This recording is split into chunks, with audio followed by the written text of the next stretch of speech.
voilà salaamaaleykum wa rahmatullah salaamaaleykum wa rahmatullah voilà bu son bi baaxee ngeen def ñu signe voilà son bi su baaxee ngeen def ñu signe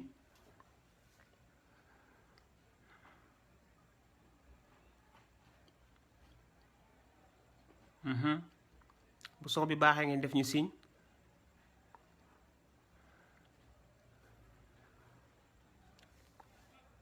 voilà bu son bi baaxee ngeen def ñu signe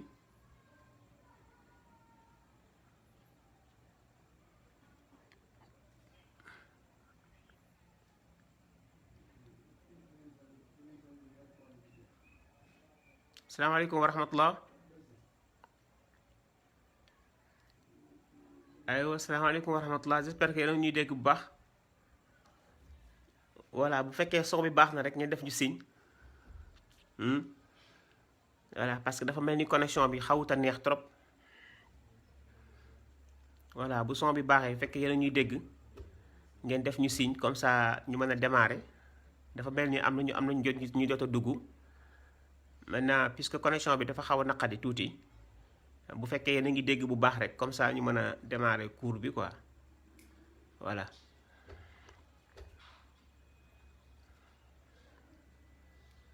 voilà su fekkee yéen a ñuy dégg bu baax rek ngeen def ñu signe bu fekkee yéen a ngi dégg bu baax ngeen def ñu signe voilà bu fekkee yéen a ngi dégg bu baax ngeen def ñu signe comme ça ñu démarrer cours bi voilà. C'est bon?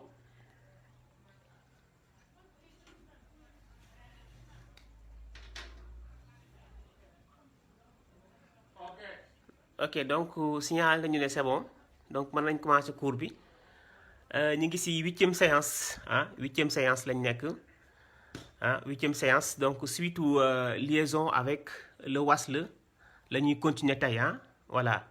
donc comme ni nga ko gisee ci affiche bi donc tey mooy dernier cours bi donc ce sera la dernière séance voilà ça sera la dernière séance donc qui concerne uniquement les lives donc on va faire la dernière séance donc aujourd'hui. Après maintenant nous allons continuer sur le compte YouTube et la page Facebook voilà donc aujourd'hui c'est une continuité voilà donc on avait déjà vu ça vous tous je pense que vous connaissez son nom maintenant voilà on avait dit que son nom il s'appelle le wasl son nom il s'appelle le wasl voilà c'est le hamzatul wasl c'est ça, c'est son nom, il s'appelle hamzatul wasl voilà. Pourquoi on l'appelle hamzatul wasl? Parce que c'est une lettre qui joue deux rôles c'est une lettre mais aussi c'est un voilà, Oumar est là. Oumar, vous aviez raison que vraiment la connexion ne donne pas aujourd'hui. Voilà, mais alhamdulillah, puisqu'il y a certains qui disent que ça vient un peu. Voilà, donc on était à la séance numéro 8. Donc une continuité sur la liaison avec le wasl. Donc vous voyez bien le wasl, on a vu. Le wasl, c'est ce support-là. Vous voyez bien. Vous voyez l'appareil.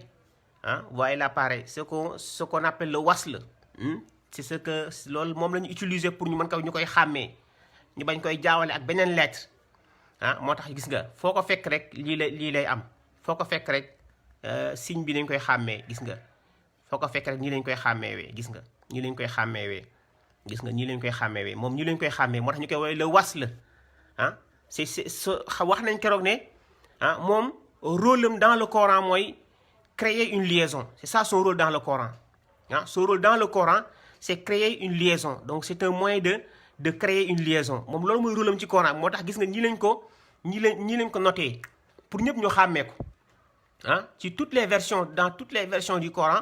Donc c'est facile d'identifier le wasl waaye parce que format bi ñu koy jox moo tax gis nga format bi waaye c'est comme un apostrophe, c'est comme benn genre ni ñu koy defee noonu pour ñu mën ko xàmmee bu baax. Et on l'appelle le wasl. Ouais, le wasl. Son rôle, c'est de créer une liaison. Donc, notez ça bien. C'est une lettre. Dañ koy lire. Dañ koy lire. Voyez bien. Dañ koy lire comme les autres lettres. Voyez bien. Ici, par exemple, Ici, nous avons le A. Hein? Et là, nous avons le I. Hein? Et là, nous avons le OU. Vous voyez bien. Hein? A, I, OU. Mais le wasl ne peut pas procéder ainsi. Le wasl ne peut pas changer de support. Ce n'est pas possible. Il n'y a que le alif qui peut supporter le wasl. Et le wasl a toujours cet appareil-là. Ça ne change pas. Dans tous les Corans, donc le support ne change pas. C'est le même support. Maintenant, qu'est-ce qu'il faut faire? Maintenant, il faut comprendre quand est-ce que je dois lire le wasl avec la voyelle fatha. Voyez, on va pas vous mettre la voyelle fatha ici pour savoir est-ce qu'on doit lire A ou bien est-ce qu'on doit lire I ou bien est-ce qu'on doit lire OU. Voyez, ici vous êtes guidé, hein, avec les voyelles brèves. Le fatha est là, A, le kasra, I, le damma, OU. Voyez. Alors qu'ici c'est le contraire. On ne met pas de voyelle. Mais c'est la grammaire qui vous aide, hein, de lire la voyelle qui commence. Vous voyez bien. Parce que pour lire le wasl d'abord, on avait dit depuis le cours passé que il ne faut pas que le wasl soit précédé. Le wasl ne doit pas être précédé. Voyez. Sinon, ça devient un virus, on ne doit pas lire ça. On ne doit pas lire ça. Voyez bien. Donc attention. Si koy jàng dafa fekk mu commencé verset bi wala mu commencé aaya bi.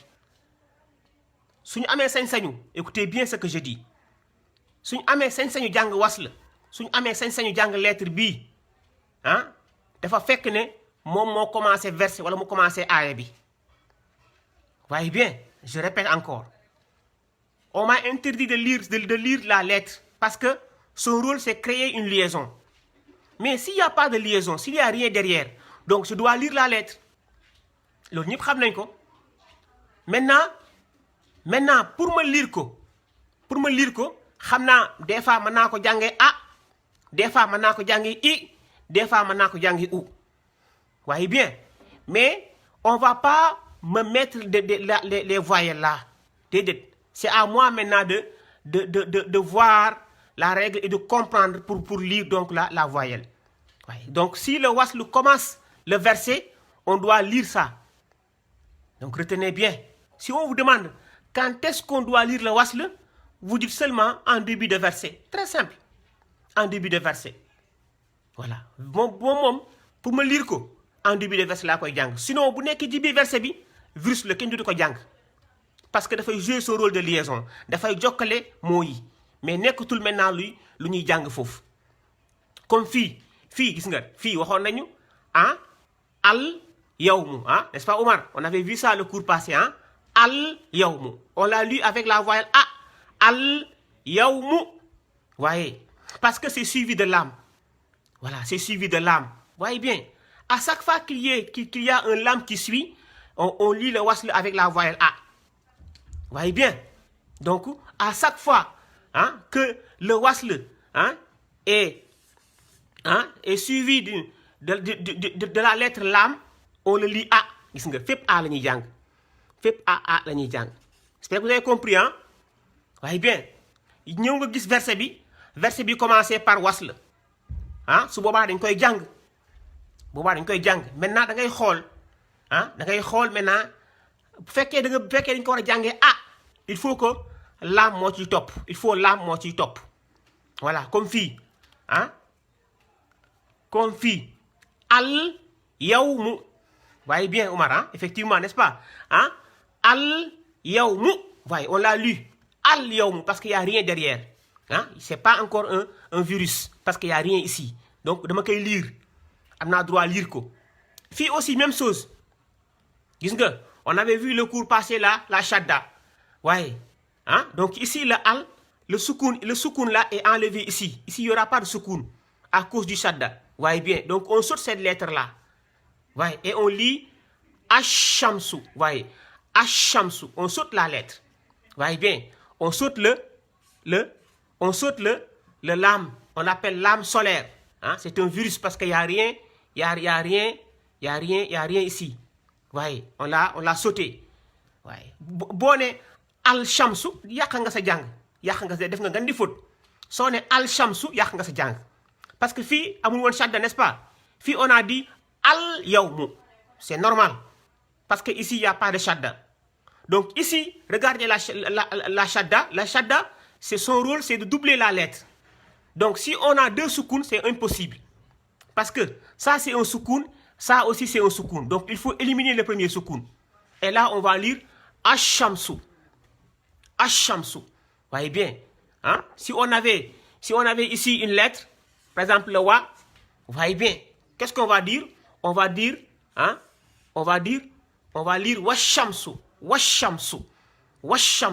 hein? Et on évite les virus ouais donc on lit le wasl hein en début de verset ou bien en début de phrase maintenant pour lire avec la voyelle a il faut qu'il y ait un lame qui suit automatiquement soit c'est un lame lunaire ou bien un lame solaire ouais ou bien un lame solaire le lame lunaire c'est le lame qui porte le soukoun on le lit al on clarifie la lettre le lame solaire c'est le lame qui évite le soukoun à cause du shadda et on l'évite ash-shamsu maintenant si c'est précédé on évite les deux parce qu'on avait dit dès le début mais attention le wasl précédé c'est un virus ne touchez pas la lettre donc ici on a lu avec la voyelle a hein, avec la voyelle a maintenant ici hein, ici donc donc le troisième cas on a le wasl qui commence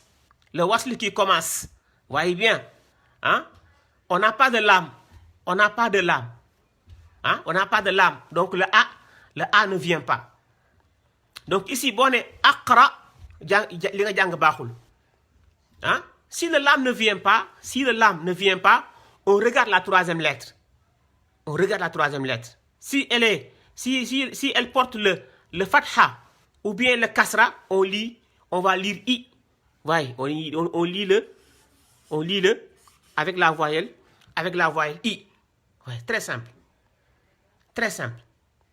on a dit pour lire le wasl avec la voyelle a il faut qu'il y ait un lame qui suit comme ici al yawmu hein ash-shamsu mais ici regardez ici le cas là le troisième cas là le wasl commence mais il y a pas de lame donc le a n'intervient pas ici la voyelle a va disparaître donc gis nga fii boo jàngee aqra rek da ngay yàq sa jàng waaye parce que laam bi nekku fi bu fi laam ñëwee rek si ngay jàng a waaye kon fii lu ñuy jàng fii on lit le i voyez bien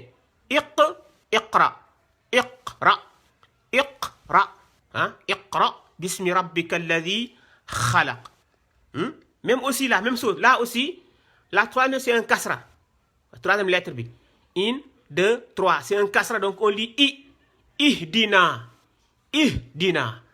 voyez bien ihdina hein soit mu nekk fatha wala mu nekk kasra troisième lettre bi ci ngay jàng la voyelle i hein et maintenant pour la voyelle ou hein pour le ou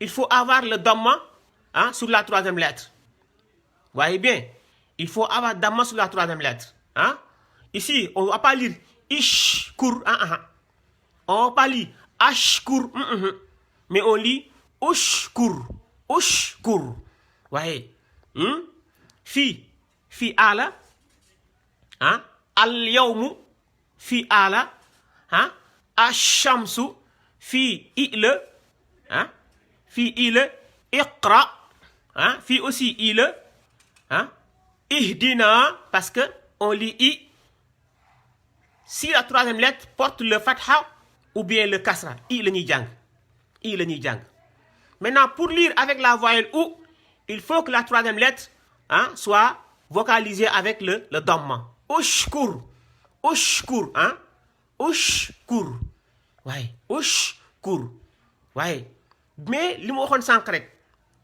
on a lu le wasl parce que c'est en début de phrase c'est en début de verset sinon kenn amul sañ-sañu di ko jàng ah kenn amul sañ-sañu di jàng wasl ah parce que bu ñu koy jàng dafa fekk mu commencé verset bi mais ci biir verset bi moom virus la kenn du ko laal Son rôle, c'est créer la liaison ici. Voyez bien, liaison. Mais fait qu'il y a jouer le rôle de liaison, dañ koy jàng. Ouais, dañ koy jàng. C'est pourquoi on a donné une sourate hein, à Al-Fatiha comme en guise d'exemple. Hein, en guise d'exemple. Hein, quand le wasl hein, commence le verset et maintenant quand le wasl est à l'intérieur du verset, des versets. Voyez bien. Et on essaie d'éviter parce que des fois, on lit ça et des fois, on va l'ignorer. Donc, j'espère que vous avez bien compris. Ici, là, vous avez bien compris. On vous demande quand est-ce que le wasl hein, doit être lu. Quand le wasl commence le verset, dañ koy jàng. Waaw moom foofu rek nga am droit parce que moom rôle mooy créer une liaison. Maintenant dañ koy jàngee bu fekkee laam moo si topp. Dañ koy jàngee gis nga fii al laam mais laam bi c'est un laam lunaire dafa am sukkoon moo tax ñu jàng ko ñu leeral ko. Ici on lit le laam est là mais ça c'est un laam solaire. Le laam là doit être on doit l'ignorer à cause du shadda. Ash-shamsu. On lit i quand la troisième lettre, absence de laam d'abord, absence de laam. Le laam ne vient pas et que la troisième lettre porte le fatha ou bien le kasra. Donc on lit i. Iqra. Ñu ngi koy bindee ci Coran bi de. Dans le Coran on l'écrit comme ça de. On va pas l'écrire comme ça. kenn du ko bindee bii déedéet. Ñi lañ koy bindee ci Coran bi. Ñi lañ koy bindee. Maintenant nag yow li tax nga xam ne i nga war a jàng troisième lettre bi moo la koy xamal. Alxuraan li la ñuy bindee iqra. Maintenant lu tax yow waxoo aqra parce que da nga xam ne laam ñëwul. Donc si le laam ne vient pas le a disparaît. Maintenant nga xool troisième lettre bi. Ñu ne la bu amee fatha wala kasra i ngay jàng.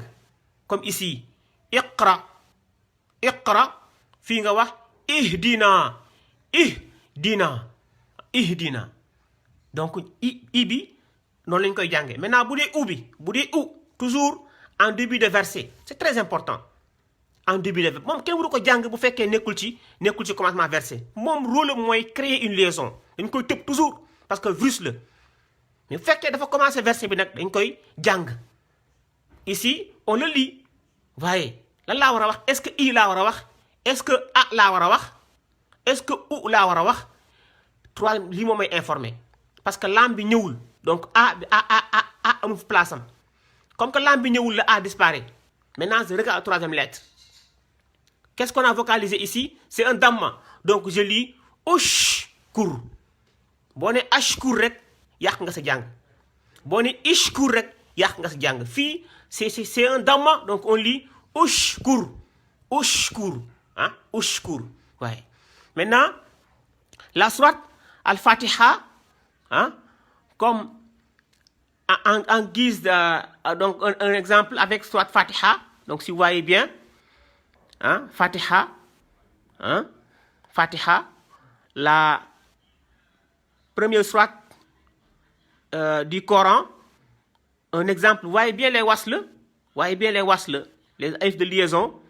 Hein? Je les ai écrits en rouge, si vous voyez bien. Hein? Voilà, pour vous permettre de bien les localiser dans les versets. Est-ce que dafay commencer verset bi wala est-ce que dafa nekk ci biir verset bi. Très important. waaye loolu il faut nga sa xel moo la koy wan. Sa xel moo lay wan ne est-ce que ndax wasl dafa commencer verset bi wala ndax dafa nekk ci biir verset bi. Parce que bu commencer verset bi dañ koy jàng mais dans le verset on va l'ignorer. C'est un virus. On va pas lire ça. Maintenant on a donné l'exemple avec la sourate Al-Fatiha. Donc vous voyez bien. C'est très important. Si vous voyez bien, le Coran c'est des numéros. On va numéroter les pages. On va numéroter les sourates. On va aussi numéroter les versets. Donc c'est des numéros. Vous voyez bien. Si vous voyez bien. Donc là, on a le numéro 1. Vous voyez bien, numéro 1. Hein, numéro 1. Et là, nous avons le numéro 2. Là, nous avons le numéro 2. Hein? Et là, nous avons le numéro 3. Verset numéro 3. Hein? Et là, nous avons le numéro 4. Hein? Et là, nous avons le numéro 5. Donc, vous voyez comment on écrit 5 en arabe. Hein? Vous voyez comment on écrit 6 en arabe. Vous voyez bien. Hein? Vous voyez comment on écrit 7 en arabe. Vous voyez, parce que la sourate compte 7 versets. On a numéroté 7 versets. Le 7, c'est comme ça en arabe. Vous voyez bien. Regardez encore. Regardez. Le 1 en arabe. Le 1.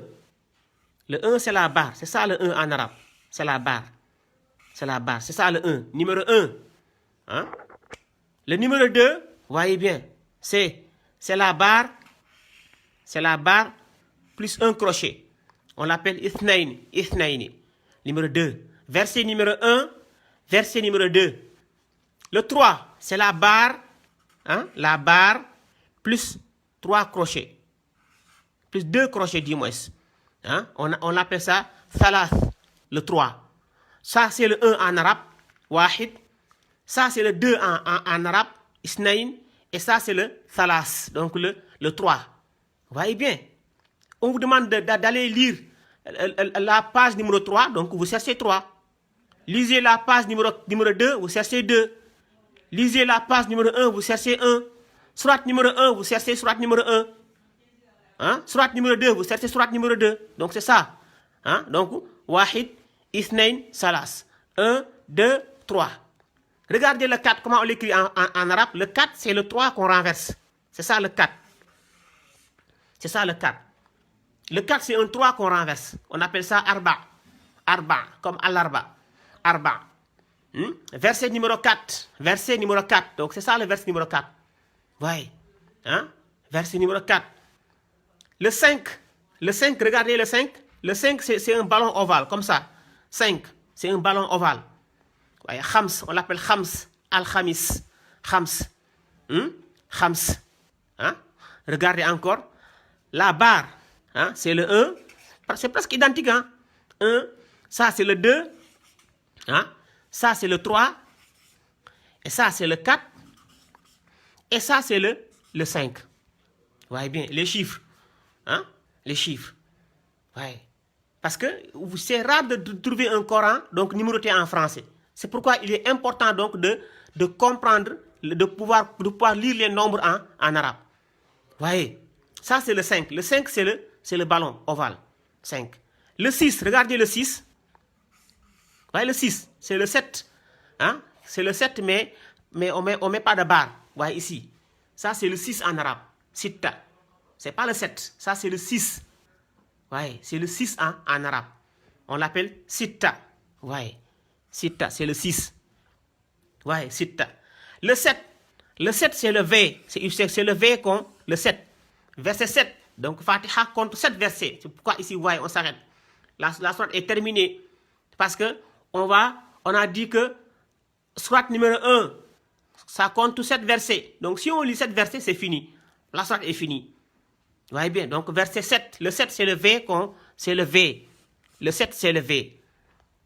Le 7, c'est le V. Vous voyez, 7. Hein? Et le 8. Le 8, c'est le V qu'on renverse. Hein? Le 8, c'est le V qu'on renverse. Hein? Samaniya. Hein? Samaniya. Le 8, c'est le V qu'on renverse. Le 8. Ouais, le 8. Et le 9, c'est le 9. Hein? Il n'y a pas de changement. C'est seulement la queue qu'on a enlevée. Mais le 9, c'est le 9. Hein? Le 9, c'est le 9. Ouais. Le 9, c'est le 9. Ouais. Et pour le 0, j'ai oublié le 0. Le 0, c'est le point là. Vous voyez, on l'appelle chiffre. Hein? C'est le point là qu'on appelle 0. Ouais. Maintenant, ça, c'est les chiffres. Comme en français, comme en anglais, comme en chinois. Ça, c'est les chiffres. Maintenant, c'est à partir des chiffres là qu'on va former les nombres. Allez-y, lisez le verset 10. 10. 10, normalement, ça doit être le 1 et le 0. On va lire verset 10. Allez-y, hein, lisez le verset 255. Ayatul Kursi. Hein, donc, on va 255. Ouais, 200. Ouais, 255. Vous voyez bien, 255. Parce que ça, c'est le 2. Et là, c'est le 5. Là aussi, c'est le 5. Vous voyez. Allez-y à la page 444. Allez-y à la page Ou bien on vous dit, allez-y à la page 444. Donc vous cherchez 444. Voyez bien, page 444. Donc je vais localiser la page 444. Parce que peut-être on peut trouver des Corans où les numéros sont en français, mais c'est très rare. Très rare. C'est pourquoi on doit tout faire pour maîtriser les chiffres et les nombres en arabe. C'est très important. Ouais. Donc, on revient encore. Le 0. Il n'y a pas de verset 0. Verset 0 amoul. Ouais. Ok. Je reprends les noms des chiffres. Regardez bien. Verset 0 n'existe pas. Parce que le verset 0 n'existe pas. Soit verset 1 jusqu'au 200 et quelques. Donc, le 0, c'est ça. C'est le point. On l'appelle chiffre. Chiffre en arabe. On l'appelle chiffre. C'est le 0. C'est un point. En arabe, c'est un point. Ouais. Le 1, c'est la barre. On l'appelle wahid. Wahid. C'est 1. Wahid. C'est 1. C'est la barre. Et ça, c'est le 2. Isnain. Au lieu de faire 2 barres, au lieu de créer 2 barres comme ça, l'arabe va couper et éliminer ce qui reste. On l'appelle isnain. Isnain. Le 2. Ça, c'est le 3. Regardez. La barre plus 3 crochets. Plus 3 dents. 1, 2, 3. On l'appelle la barre et 3 dents. Ici, c'est la barre et 2 dents. Ça dépend de ce que vous devez faire pour identifier les chiffres. Il faut créer votre propre méthode. On peut dire crochet, on peut dire dents. Mais seulement avoir le visuel pour bien les reconnaître. Ça, c'est le 3. On l'appelle thalath. Barre bi ak ñetti bëñ. On l'appelle thalasa. Donc, verset 3. Ici, voyez. Verset 3, voyez bien. Verset 3. Fii la commencé. Fii la yem. Verset 3. Voyez bien. Numéro 4. Chiffre numéro 4. Voyez le 4. Le 4, c'est le 3 qu'on renverse. Ça, c'est le 3 en français. Et ça, c'est le 4 en arabe. Attention, le 3 renversé, c'est arba. Comme al-arba. Tel al-arba. Arba. Et ça, c'est le khams. Le ballon là. C'est un gros ballon. C'est le 0. On peut dire même c'est le 0. Le 0, c'est le 5. Khams. Al-khamis. Goudi al-khamis. Al-khams. Moi, le 5. 5, mon nekni. Moi, ballon bi. Moi, 0 bi. Le 6, sitta moi 7 rek. Mais do am bar. De. Vous nga bu amé ni c'est le 7 en français. Bu amul bar nak c'est le 6 en arabe. Sitta. Et là c'est le V. Voyez la forme. C'est le V, la lettre V. Voyez, mais c'est un chiffre. Donc c'est le chiffre numéro 7 en arabe. Voyez, à chaque fois que vous voyez le V, c'est le chiffre 7. Ici, regardez, verset numéro 7. Voyez le V. Verset numéro 7, parce que Fatiha compte 7 versets. Verset numéro 7. Voyez bien. Numéro 8. Numéro 8, c'est le contraire. On va renverser le V. Verset numéro 8. Donc, on n'aura pas ici le verset, parce que ici, Fatiha, c'est 7 versets seulement. 7 ayats seulement. Ici, le 8, c'est le V qu'on renverse. Le 8. On l'appelle Thamaniya. Sab'a, Thamaniya. 7 et 8. Il ne faut pas les confondre. Su toogee mooy 7 bu këppoo mooy 8 su toogee mooy 7 bu këppoo mooy 8 waaye sab'a thamaniya tis'a c'est le 9. Le 9 c'est le 9 amul benn changement. Le 9 c'est le 9. Voyez, c'est seulement cette queue là qu'on a enlevé, mais benn lettre bi la amul benn différence. J'espère que c'est bien compris. Parce que maa nga toog sa kër yor sa téléphone ne ma oustaz dama bëgg a lire verset nangam ma ne la ok demal page 10 nga ubbi page 10 ma ne la xoolal verset 17 nga xool verset 17 nii la 17 nii la lii mooy 17 en arabe nga ne ma non oustaz damaa bëgg a lire verset ayatul kursi yu waaye ayatul kursi yu donc ayatul kursi c'est le numéro surat 2 donc numéro 255 255 après nga dem xool 255 après nga lire Voilà, le 7 en arabe. Voilà. Le 7, c'est ça, Omar. Le 7, c'est le V. Le 7, c'est le V qu'on renverse. C'est le V qui est là, qui n'est pas... c'est le V. C'est le V seulement. Le 7. Et le 8, c'est le V qu'on renverse. Vous voyez bien? Donc, c'est ça les numéros en arabe. C'est très important. Vous voyez? Puisqu'on travaille avec le virtuel, Soukran Fall, puisqu'on travaille avec le virtuel, donc aussi, vous devez forcément maîtriser les nombres en arabe. C'est obligatoire. Sinon, vous allez vous perdre. Parce que je peux vous dire, on va travailler la sourate numéro 36. Moi, je ne suis pas près de vous. Je ne vais pas vous dire, ouvrez telle page. Non. Mais je vais seulement dire, sourate numéro 36. Alors, c'est à vous de chercher la sourate numéro 36. Je vous dis non, sourate numéro 36, page 440. Allez-y, maintenant, vous cherchez la page 440. C'est comme ça qu'on travaille avec le... Donc, il faut forcément donc maîtriser les nombres en arabe. C'est obligatoire. C'est obligatoire. Oui, c'est obligatoire. Maintenant, on avait donné l'exemple de Al-Fatiha avec le wasl. Donc, le wasl, c'est ça. Ce que vous voyez là, c'est ça le wasl. On l'appelle le wasl. Ouais, ça crée la liaison. Ça fait créer une liaison. Par exemple, là, ici, c'est le verset numéro 1. Verset numéro 1. Oui, au verset numéro 1. Donc, je pense que vous avez bien compris les chiffres. Je pense bien.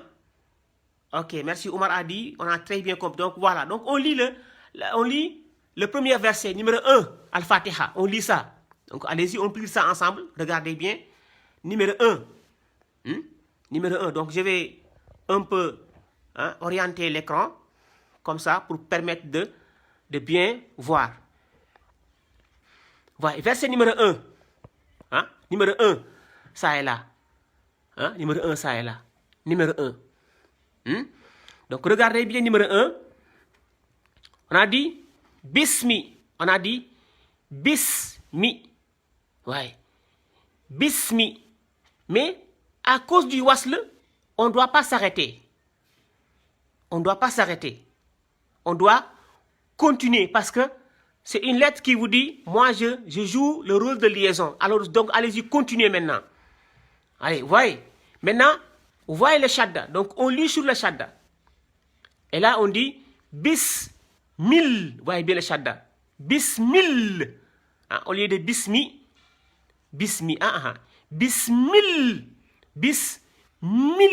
Donc on saute les virus. Ça c'est des virus, on les ignore. Ce qui est écrit en rouge là. On ne touche pas ça. Ouais. Et je ne vais pas lire ça parce qu'on m'a dit de ne pas lire ça. Donc je vais l'ignorer. Je vais l'ignorer. Donc là, voyez. Bismil. Ouais, je viens sur le shadda. Bismil. Lahi. Ouais. Bismil. Lahi. Ouais. Encore, le virus est là devant moi. Je n'ai pas dit lahi. Je dois encore continuer sur le shadda. Lahir. C'est des virus. Je les saute. Ouais. Je les saute. Parce qu'il n'y a rien sous ce lame-là. Bismil. Lahir.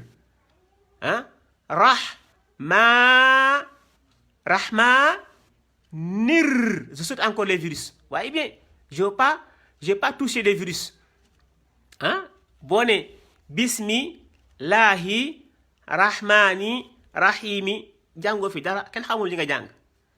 Ken xamul li nga fi jàng. Ken du ko xam. Ouais. Parce que, xam nga ni, le wasl là joue le rôle de liaison. Mon rôle, moi, créer une liaison. Ouais.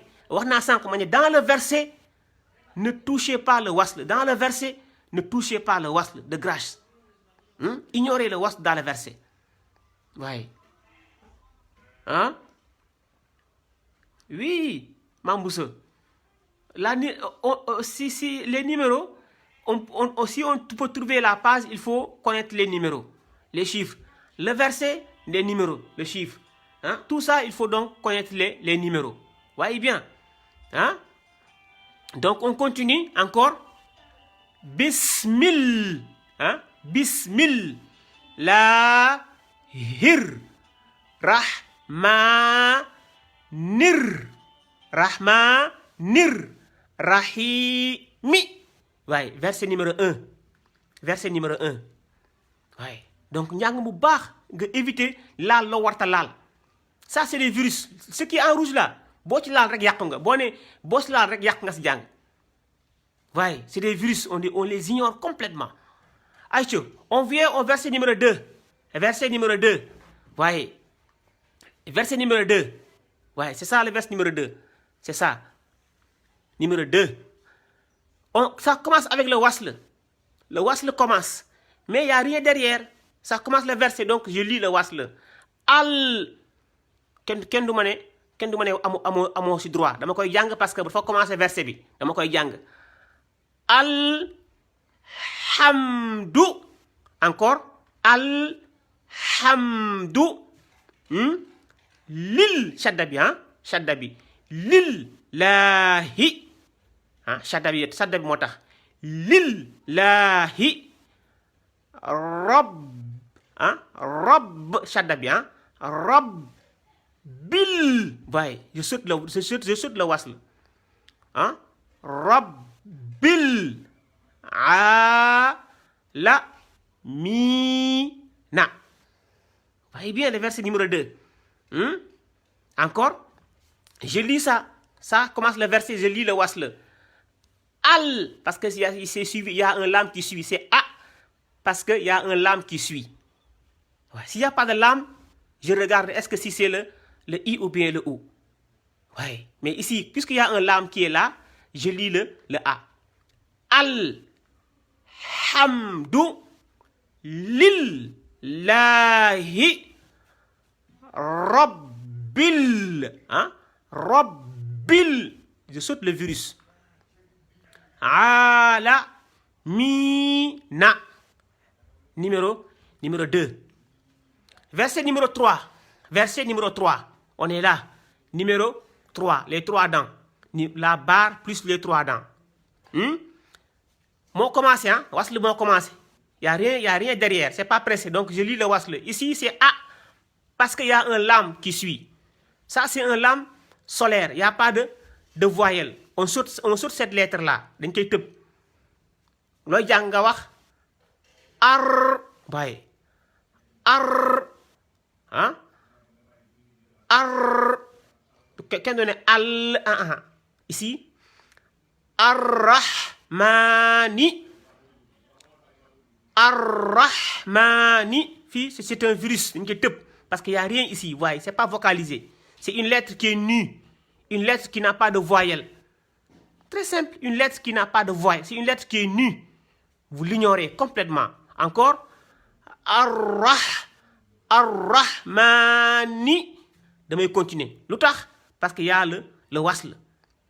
Ici, je saute tous les deux. Maintenant, ici, il y a 2 virus que je dois sauter. Voyez bien. Hein? Il y a Mam Binta qui est là. Mam Binta, maa ngi lay ziar. Mam Binta Diaw, maa ngi lay ziar bu baax. Hein? Ar-Rahmanir. Ar-Rahmanir. Je saute les virus.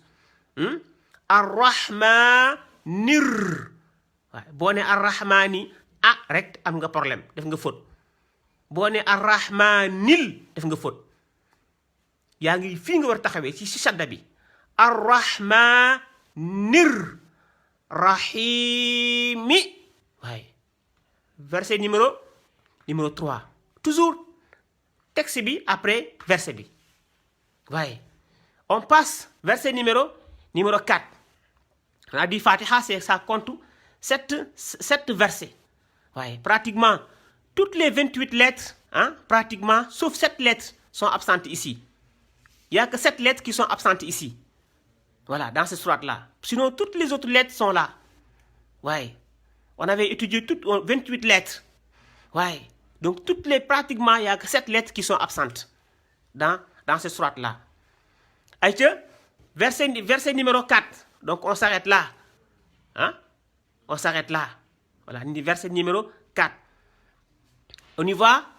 Donc, ouais, l'apostrophe, ça tire. maliki yawmi lu xew y a des virus devant moi je dois les ignorer ayca yawmid yawmid je récupère la shadda et j'ignore les virus yawmid diini ouais. Donc c'est la fin du verset numéro 4 encore maliki yawmid diini ouais diini ouais bien numéro 4 numéro 5 ouais bien ça commence là hop numéro 5 le 5 est là le 5 c'est le 0 en arabe c'est le 0 si vous voyez le 0 le 0 c'est toujours le 5 c'est pas 0 c'est 5 le 0 c'est un point en arabe mais le 0 là c'est un 5 en arabe ayca on y va shadda yaa ngi nii gis nga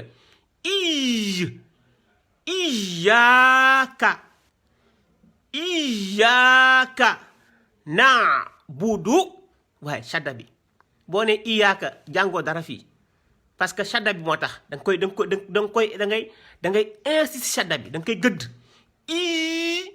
iyyaka y a 3 lettres ici y a 3 lettres sukun bi yaaka jàng dafay set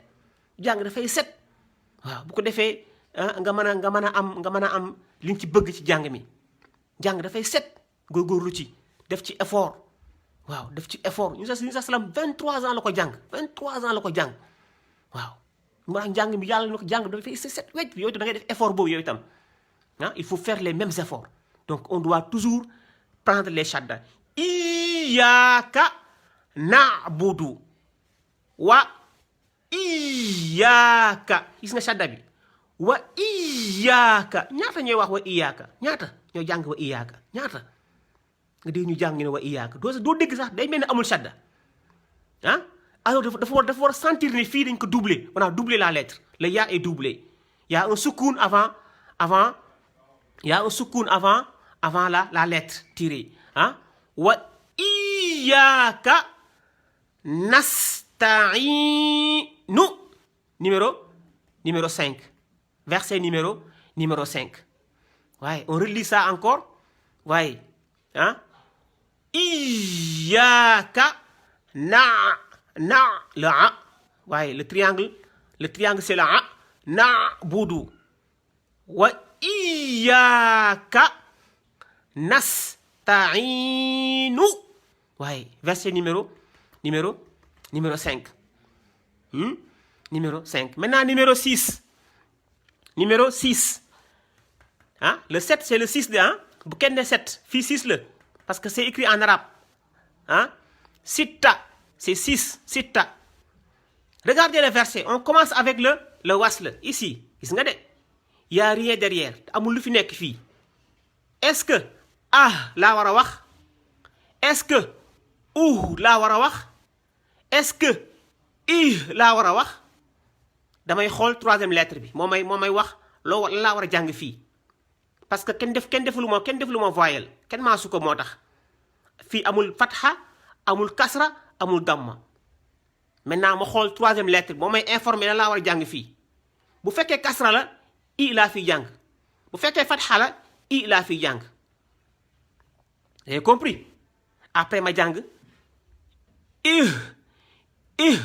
waaye ihdina c'est tiré de ihdina mais attention on ne tire pas derrière le wasl ma daal di bàyyi allongement bi ici il y a 2 virus je dois venir sur le shadda le na doit être lié avec le shadda donc ayca me reprendre ihdinas je saute les virus ihdinas sirata ouais c'est pas compliqué mais c'est compliqué jafewul mais jafe na jafewul ci boo comprendre règle bi jafe na ci boo comprendre règle bi waaye ça c'est des virus kenn du ko laal waaye le wasl on a dit joue le rôle de liaison ça c'est un laam qui n'a pas de voyelle à cause du shadda waaye ma di jàng dinas si roto gis nga gis nga fii je l'ai pas lu mais fii dama koy lire lu tax parce que am na sukun gis nga de ma jàng sirotol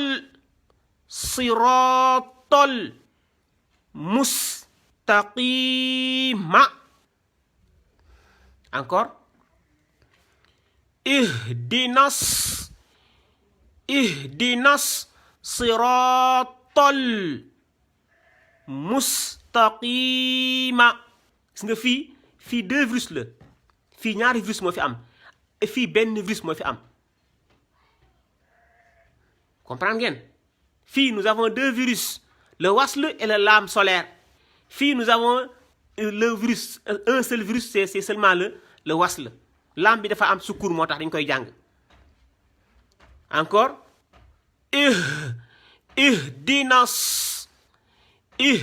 ihdinas siratal mustaqima voilà verset numéro 6 maintenant le dernier verset c'est le verset numéro 7 ça commence là donc c'est le verset le plus long de la sourate voyez c'est comme ça le Coran est comme ça aussi il y a des versets très courts et des versets très longs très longs il y a des sourates très courtes et des sourates très longues ouais.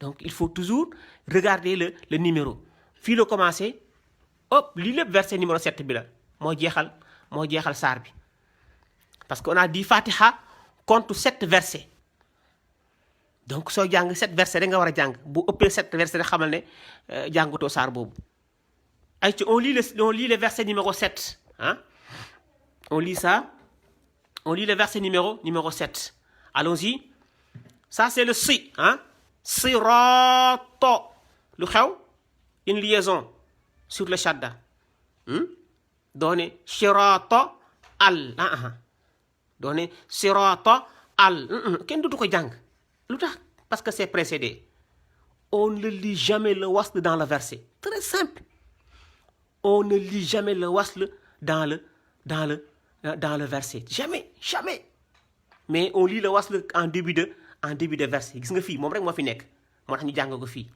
al fii moom rek moo fi nekk mais fii dafa nekk ci biir kon duma ko jàng siratal ladina waaye siratal ladina siratal ladina an'amta encore an'amta alayhim ghayril waaye le wasl dama koy tëb duma ko laal parce que virus la ghayril maghdubi alayhim wala lu xew y a des virus devant moi donc je tire plus je vais plus allonger pourquoi parce que y a des virus devant moi au lieu ma naan wala dama naan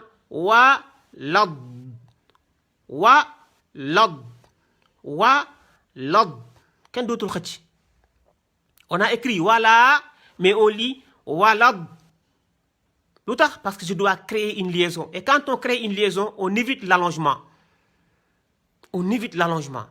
walad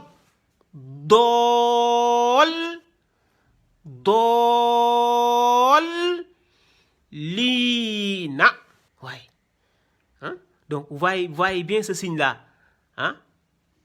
comme vague gis nga ni mel noonu moom dafay wax nga xëcc bu baax waaye c'est un peu kii pour un débutant mais c'est juste pour vous dire allonge encore xëccal bu baax moo tax da nga naan walad doolina waaye donc c'est ça la sourate al-Fatiha sourate numéro 1 ar-Ra'sul Quran, donc c'est la tête du Coran. Voyez, vous ne pouvez pas prier sans pour autant lire Fatiha. Voyez, donc c'est obligatoire. Donc il faut apprendre donc à lire avec les normes de lecture que le bien-aimé Muhammad sallallahu alayhi wa sallam nous a enseigné. Voilà, et pour cela il faut aller à la quête de la connaissance. Voyez, donc c'était tout. Je relis encore une dernière fois la sourate. Donc on avait juste des exemples avec les wasl là. Le wasl c'est ça, c'est les lettres qui nous permettent de créer une liaison. Aïcha, bismillahir rahmanir rahimi. Vous avez votre Coran à la maison, vous suivez. On le lit. Pourquoi? Parce que c'est en début de verset. Alhamdu lillahi rabbil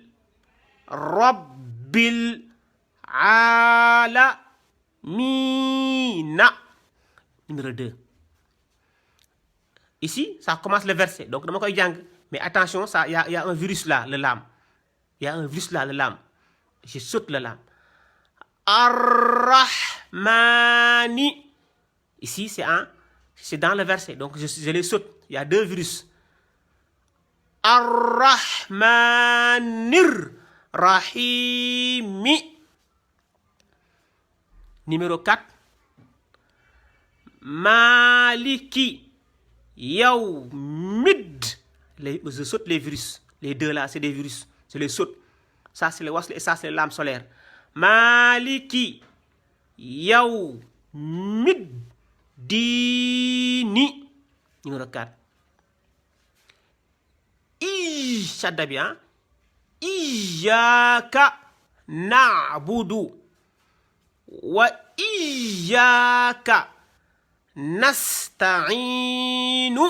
Numéro 5.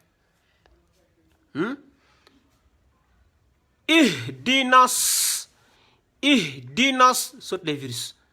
Siratal mustaqima. Ouais. Numéro 6. Numéro 7.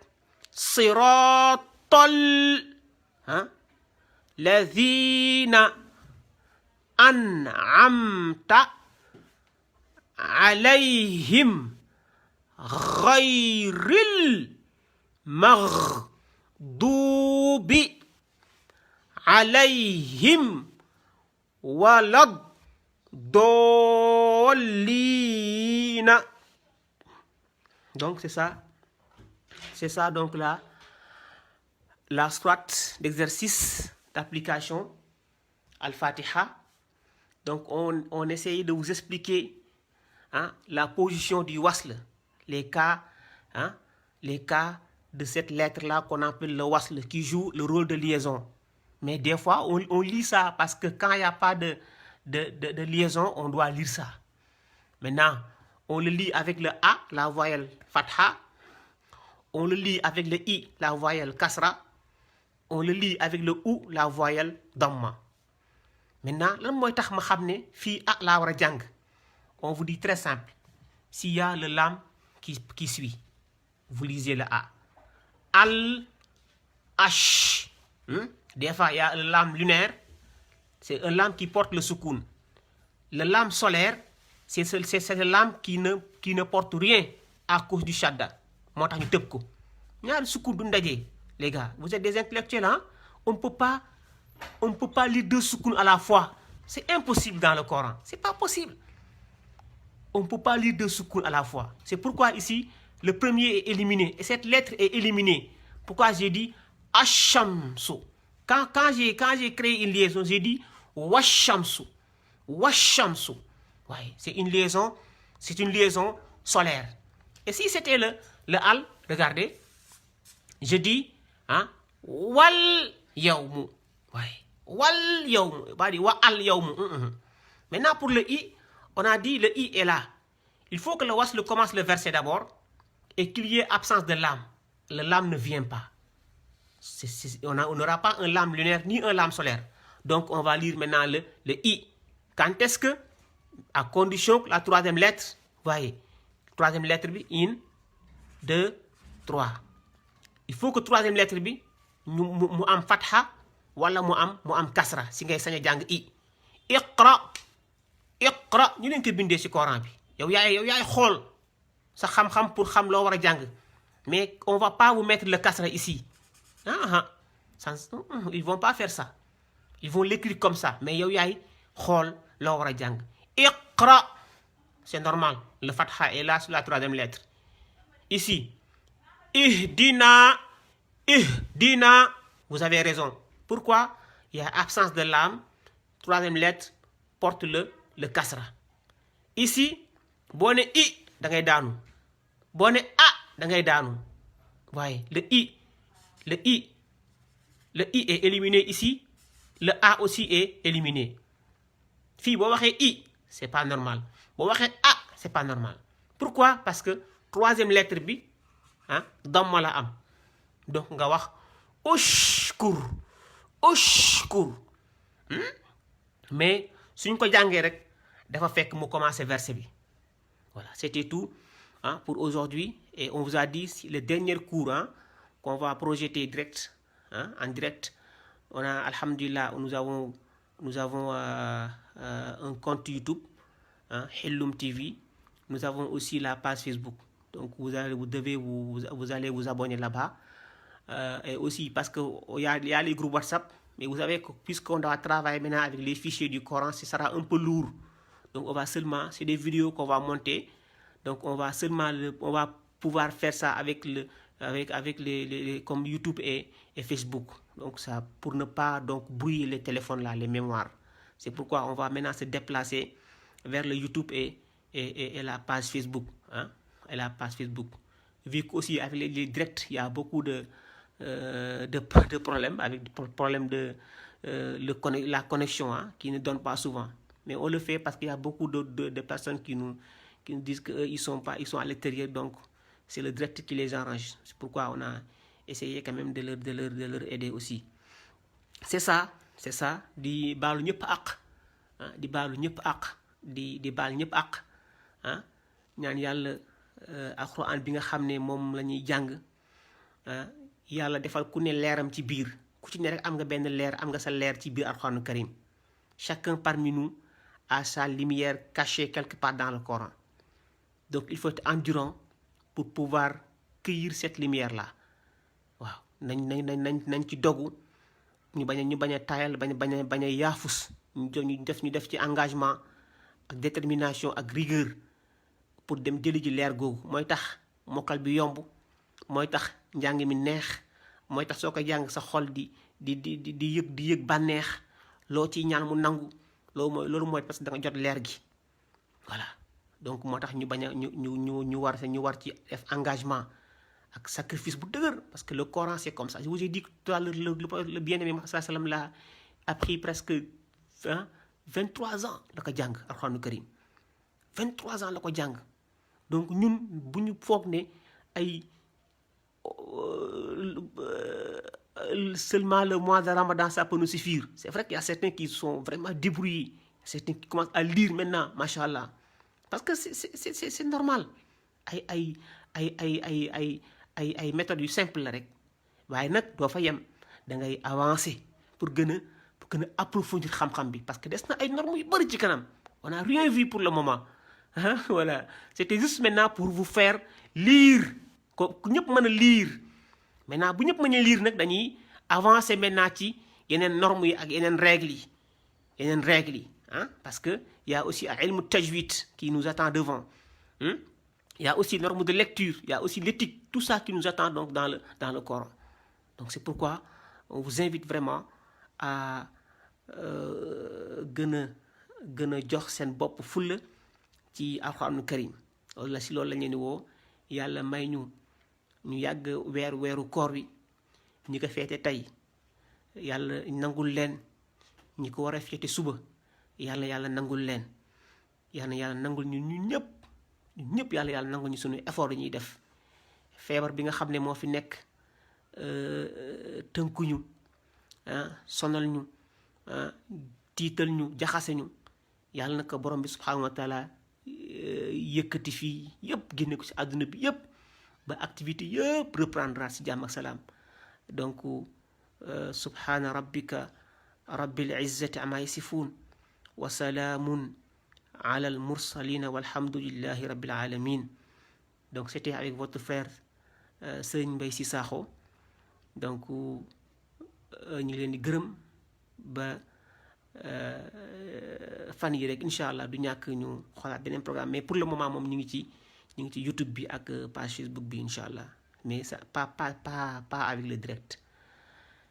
jazakumullah xeer Mame Boussa responsable maa ngi lay ziar bu baax Oumar ñu leen di ziar ñëpp macha allah c'est des apprenants très déterminés macha allah jazakumullah xeer.